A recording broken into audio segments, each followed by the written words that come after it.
going. Hey everybody, this is Erin Seivert from Mrs. Collier's English 102 class at the Chandler Gilbert Community College. Just a little plug for the school there in case it gets me extra credit. Today I'm going to make a little documentary film about an argumentative paper that I wrote for the class. So it's kind of new, kind of an interesting way of doing stuff, but it's kind of fun too. So instead of presenting it in person in the class, we're all going to watch each other's YouTube videos on the big screen. So I decided to do my research paper about cigarettes. You're probably thinking, that's lame. We've heard the whole speeches and spiels about cigarettes forever. We're sick of it. Yeah, we know cigarettes are bad for you, blah, blah, blah. Well, actually, I'm doing a different spin on cigarettes. Here's what I did my research paper on.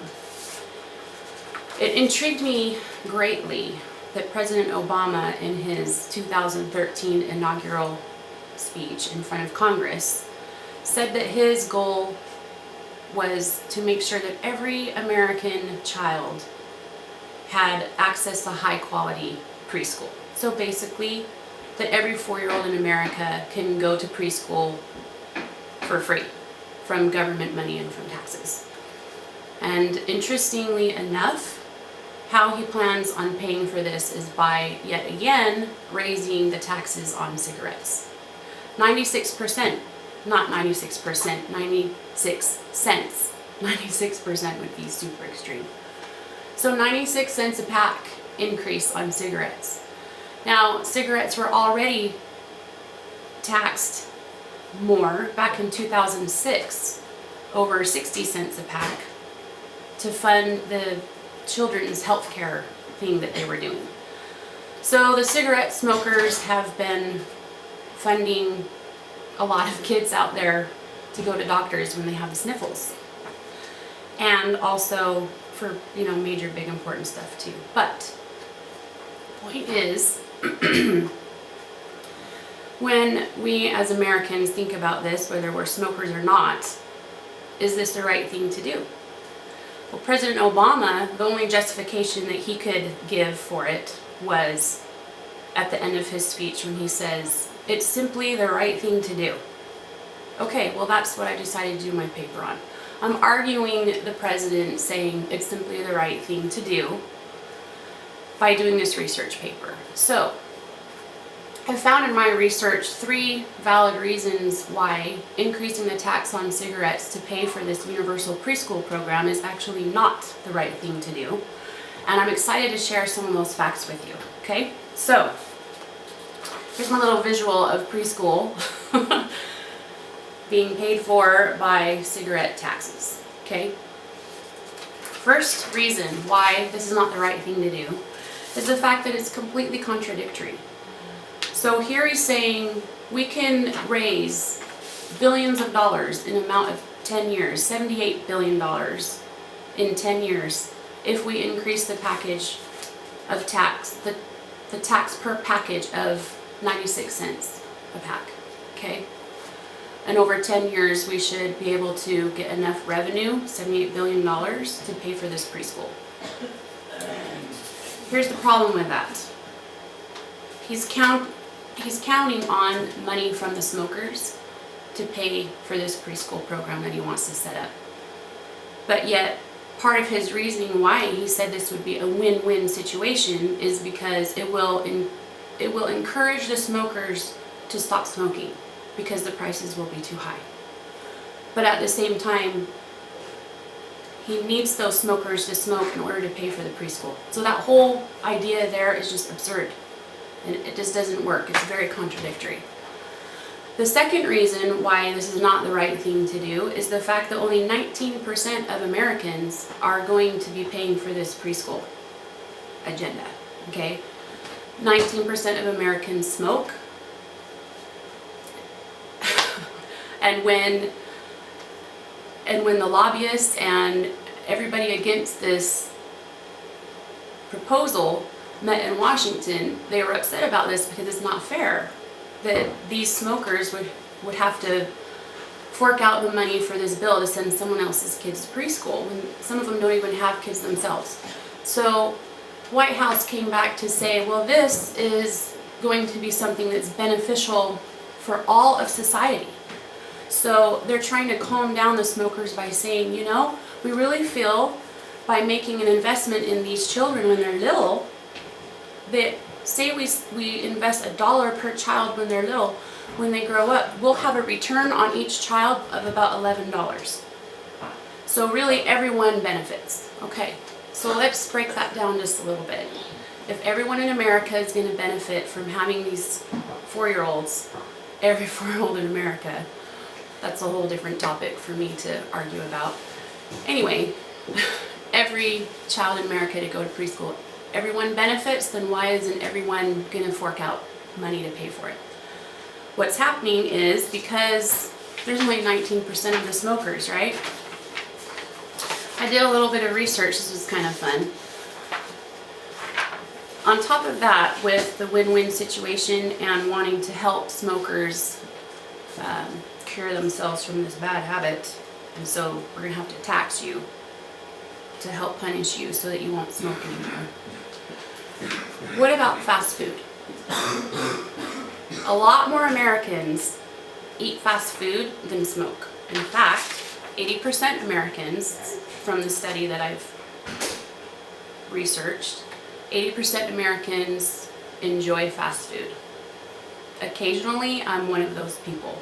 So, if I'm going into a fast food restaurant, I'm buying my kid a Happy Meal, my 4-year-old a Happy Meal, I'm probably not going to be too upset that my Happy Meal just costs 50 cents extra or 75 cents extra if that's helping to pay for my kid to go to preschool. Just makes sense to me as far as that goes. But also as far as the health side of it, fast foods, people can't seem to control going to fast food restaurants. So, maybe you should tax that too. Make it so expensive that we just can't possibly go to fast food. And we'll see, people smuggling in French fries and potato chips and stuff like that. Now, what would happen around Halloween time? I mean, all of America would be in a total uproar. Because at Halloween time, Americans spend on average $3 billion on candy. We only need, 4.6 billion dollars to send every kid to preschool. And in just 1 year, Americans spend $3 billion just on Halloween candy. I don't know, maybe get rid of Halloween. Temptation's just too great. We could go into a whole other thing about that. But here's the other reason. As you can see from what I just showed you, obviously that is not the right thing to do. It's raising a tax and causing all that. The third and final thing I'm going to talk about is how this is going to create a bigger black market for cigarettes. There's already a black market out there for cigarettes because of the high tax increase a few years back. In fact, New York City is #1 in the nation for black market sales. It's estimated that over 60% of all the cigarette sales in New York are illegal from the black market. Now here in Arizona, on the other side of the country, why should I care what's going on in New York City, right? Yeah, so the taxes are super high on cigarettes over there, big deal. We're not as bad. Missouri is the cheapest, just to throw that out there. But as far as Arizona goes, some research that I found was pretty startling. Because here's this, here in Arizona, in my little hick town of Queen Creek, Arizona, we are in Arizona ranked #2 in the nation for black market sales of cigarettes. Largely due to the fact that we have access to so many reservations and Nevada and New Mexico, which have lower taxes on their cigarettes. So you've got the casual smuggler and you've got the formal organized smuggler. The casual smuggler will just hop on the Allegiant airline, get a ticket for $49, fly into Las Vegas, have fun for a day, and bring back some cigarettes smuggled in his suitcase or whatever. Okay, so here's a little picture of that. The other kind of smuggling is where it's like a big organized deal, tons of secrecy, tons of under the table deals, lots, billions of dollars being lost in revenue for the country, because they then sell these cigarettes at no tax to the public. And then you also have the ones who just sell what's called the loosies. Okay, so they're just, they just walk up and down the streets, and for 75 cents or whatever, they'll sell you a cigarette, no tax. So say if cigarettes are so expensive and you can't afford them because of this high tax increase, obviously, that's kind of a no-brainer. It's just how we are programmed in our brain. We want to pay less for something. So you're going to go find that dealer. It's not the right thing to do, and the person doing it is not doing the right thing. But it seems that the high taxes have kind of been the manufacturer of all this black market stuff. So it's not the right thing to do that. On top of that, we have regulation and rules for not selling cigarettes to minors. And when you bring in all the black market stuff, there's no way to regulate that. So more children or more teenagers are having access to cigarettes. Super easy. Using their 75 cents lunch money that their mom gave them, and on the way they're using it to buy a cigarette, buy a loosie off some guy off the street. So the whole idea of Obama saying this is going to stop teenagers from wanting to smoke, and it's going to decrease the adult smokers from smoking as much, and in return it's going to be win-win because we're going to get all this money to pay for preschool. It's not going to work. It's not the right thing to do. So